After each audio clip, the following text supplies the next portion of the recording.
How are you doing in general population?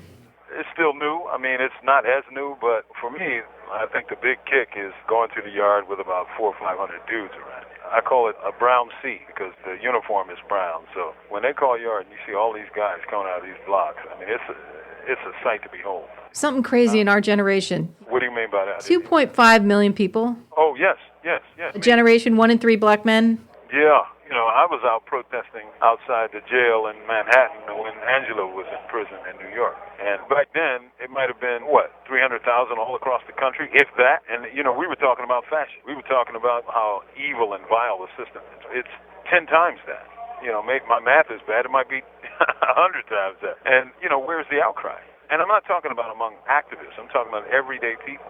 Everyday people. I'm saying, where's the resistance?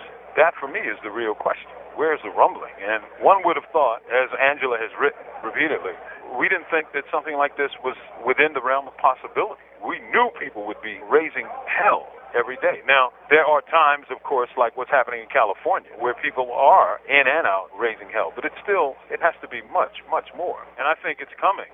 What about everybody's essential human dignity? People don't feel that they have the right to have what they need.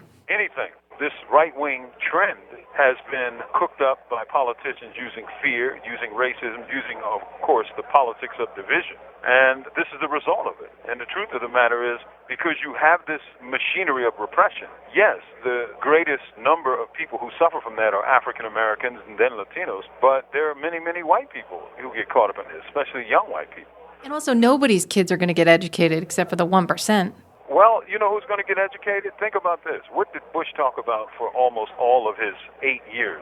Two things, really. He talked about Social Security and privatizing it, and then he began talking about an ownership society. And I used to say, well, what does this guy mean? And when I listened and watched his press conferences, and he was trying to sell this ownership society, what he was saying is, if you got money to own things, if you can afford to go to school, if you can pay enough, then you can afford it. And for the rest of you, we're living in a situation where one of the greatest educational researchers in the country, Jonathan Kozol, who's probably spent 40 years researching primary schools all across the country, says we have an apartheid system today, not by law, but by practice, separated by class. And the whole country suffers from that. There are no people in this country of any ethnic or social class background who are expendable. Everybody has not just self-worth, but communal worth, social worth. And the more people fight against that idea, the more America falls into the abyss.